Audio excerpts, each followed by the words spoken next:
Interviewer होता है वो आपको वहाँ पे जॉब के लिए बुलाता है और आपका इंटरव्यू लेता है। आपका रेज्यूम सबसे पहले इतना अच्छा होना चाहिए, इतना ज़्यादा एक्सप्रेसिबल होना चाहिए कि वो रेज्यूम देख के सामने वाला इंटरव्यूअर को आपको पसंद कर ले वो एक बार में, ठीक है। और आपका इंटरव्यू लेने की उसको जरूरत ना पड़े। अगर वो आपका इंटरव्यू लेता है, ठीक है, वो आपका इंटरव्यूअर है, सपोज मैं आपके इंटरव्यूअर हूँ, मैंने आपसे कुछ क्वेश्चन पूछा कि what's your name, what's your designation, मतलब किस जॉब के लिए आपको काम करना है।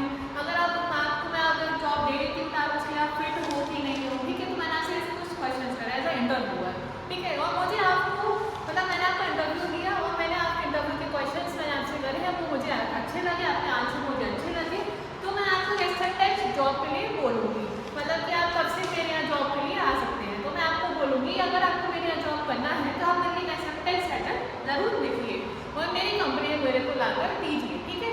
तो आप एक एक्सेप्टेंस लेटर लिखते हैं तो उसके कुछ स्टाइल होते हैं, ठीक है।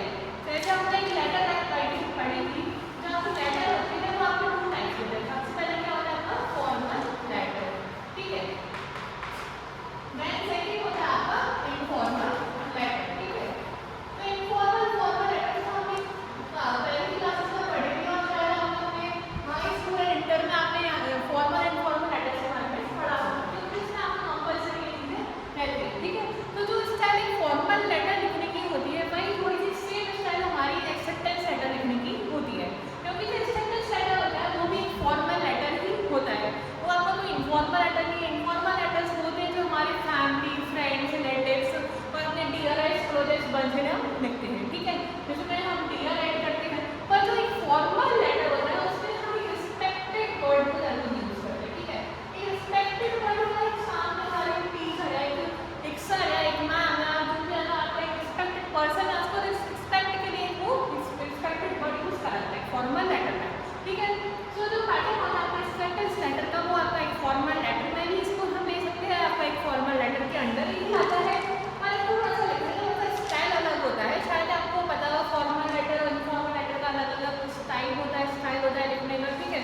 क्योंकि जो कुछ चीज़ें फॉर्मल लेटर में आती है, सब्जेक्ट हो गया, आपकी डेट हो गया, ठीक है, ये सब चीज़ें आती है आपकी फॉर्मल लेटर में। लेकिन इनफॉर्मल लेटर आपके टू से स्टार्ट होता है और चलता चलता रहता है, ठीक है। एक सिंपल सोबर सा एक लेटर होता है इनफॉर्मल लेटर। तो जो आपका एक्सेप्टेंस लेटर होता है उसमें आपकी कुछ चीज़ें आती हैं जिनके बारे में आज हम देखेंगे कि उसका एक फॉर्मेट क्या होता है, उसका टेम्पलेट क्या होता है। जब वो एक एक्सेप्टेंस लेटर कोई भी एक जॉब के लिए, कंपनी के लिए, हायरिंग के लिए जब हम एक लिखते हैं, ठीक है।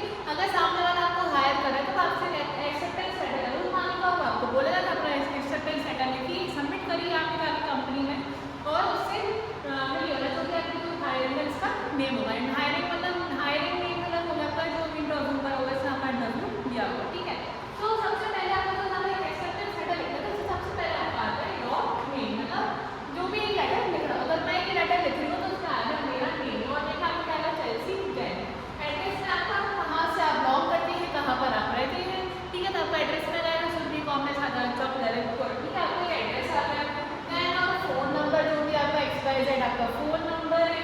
देन आपका ईमेल एड्रेस के बारे में हमने कल पढ़ा था, हमने डिटेल में एक वीडियो बनाई थी, हमने पढ़ा था ईमेल एड्रेस क्या होता है, मेल एड्रेस क्या होता है, जीमेल एड्रेस क्या होता है, ठीक है। तो आपका ईमेल एड्रेस आ जाएगा। देन आपकी आज की डेट आएगी 31 अक्टूबर 2023। देन आपका hiring manager name, hiring manager name जैसे हो गई डॉक्टर खुशबू सिद्दीकी मैडम, ठीक है। तो मैं मेरे हायरिंग मैनेजर नेम है यहाँ पे नेम आएगा, ठीक है। देन आपका यहाँ पर आएगा कंपनी नेम, कंपनी नेम क्या है, श्री दीपचंद चौधरी महाविद्यालय ललितपुर, ठीक है। देन आपका आएगा डियर हायरिंग मैनेजर नेम, ठीक है। तो आप डियर में लगा के यहाँ पे रिस्पेक्टेड भी लगा सकते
10,000 से 10,000 तक जो भी आपने सैलरी आपने बोली हो, आप इसे वो डालेंगे विथ परसेंटेज कमीशन। ठीक है, परसेंटेज कमीशन होता है उन्हें, जो अदर जो बड़ी बड़ी कंपनीज होती हैं, जो बाहर होती है ना, जो टेक्निकल जो कंपनीज होती है, वहाँ पे ये percentage commission plus annual leave and the private health insurance उसमें वो भी रहता है। ठीक है, when you will like to joining date की, मतलब मैं 5th ऑफ नवंबर या 6th ऑफ नवंबर से मैं ये आपकी कंपनी ज्वाइन करूँगी, या 2nd ऑफ नवंबर से अभी आप लिखना चाहती हैं जो कि सर डेट बताना चाहते हैं।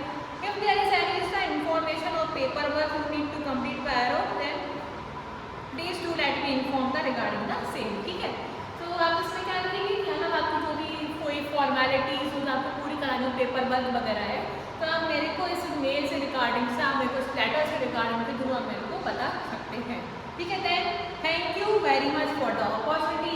लाइन आती थैंक यू, सामने वाले को हम थैंक यू बोल रहे हैं कि आपने मुझे अपॉर्चुनिटी दी इस लेटर के लिए लिखने का एक मौका दिया। ठीक है, देन योर सिंसियरली, आपका जो प्रिंटिंग नेम होता है वो आपका लास्ट में जिसको हम बोलते हैं। ठीक है, देन आपका आएगा योर सिंसियरली और योर फेथफुली वगैरह जो भी आप लिखना चाहते हैं, देन आपका योर नेम। ठीक है, आपका खुद का नेम, देन आपका रेजिग्नेशन जो भी आप वहाँ पे हैं। ठीक है, सो एक ये फॉर्मेट आपका होता है एक्सेप्टेंस जॉब लेटर का।